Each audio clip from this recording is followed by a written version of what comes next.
Willy Rovelli. Il a surtout... Willy Rovelli, il a une très belle plume et il la sort volontiers chaque fois qu'il vient le matin à Europe 1. Michel, si je peux me permettre, lui, il n'a pas l'art de se dépasser. Hein. Non. Merci beaucoup. Lui, lui, c'est un sentiment qu'il ne connaît pas. Il a peur de rien. Merci. Allons-y, oui. Bonjour Marc Lévy. Bonjour. Voilà, je vous ai réveillé. Alors là, ce matin, vous ne pouviez pas mieux tomber en venant ici. Vous êtes dans l'émission littéraire par excellence. Ah, ici, les lettres sont notre passion. On a une programmation exigeante. Rien que la semaine prochaine, lundi, Patrick Sébastien. Mercredi, Pape Diouf. Ah oui, on a embauché l'ex-programmatrice d'Apostrophe. Ça se voit. Lundi, quand Michel va demander à Patrick Sébastien. Alors, page 12, Patrick, quand vous dites...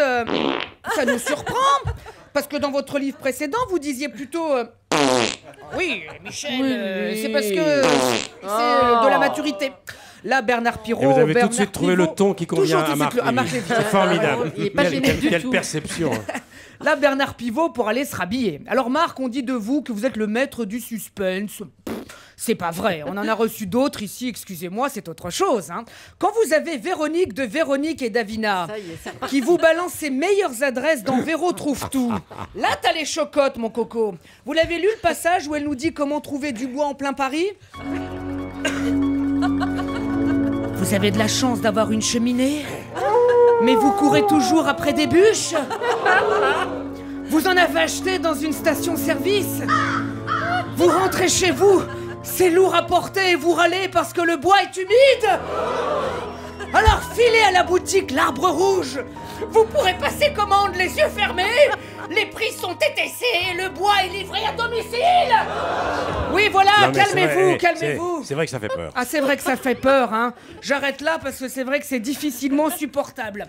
Alors ne faites pas le malin, Marc. Oh, ok, dans votre livre, vous nous emmenez de New York à Oslo en passant par le pôle Nord. Oui, mais elle nous emmène de la rue de Pic à la rue du Cherche-Midi en passant par Rouen. Tu la ramènes moins, hein.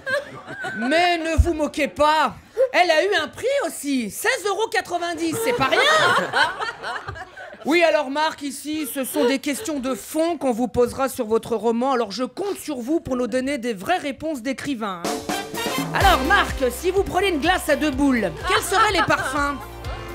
Ça, c'est les questions rafales, ça. Oui, oui. Quels seraient les parfums, Marc, alors ?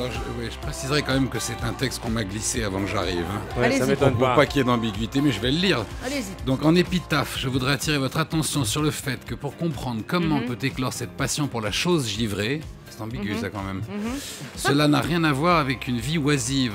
Ce sont juste deux passions qui s'entremêlent et c'est cette cristallisation sublime, absolue. On va arrêter là, c'est pas possible.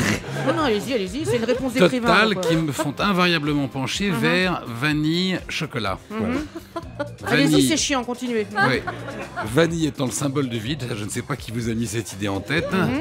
Et chocolat, c'est le plein. Voilà. Pourquoi pas. Et cette alchimie qui met en émoi ce matériau formidable que l'on a, c'est-à-dire soi-même. Merci, on s'en fout, on n'a plus le temps. Marc Lévy, voilà. D'ailleurs, Marc... Qui a pour ne- écrit ce beau texte ?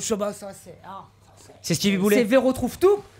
D'ailleurs, Marc, pour ne pas vous dépayser, on présentera d'ailleurs cette émission comme une grande émission littéraire classique. On fera des quand vous parlerez, même quand vous direz des trucs à la con. Alors ce matin, je me suis levé.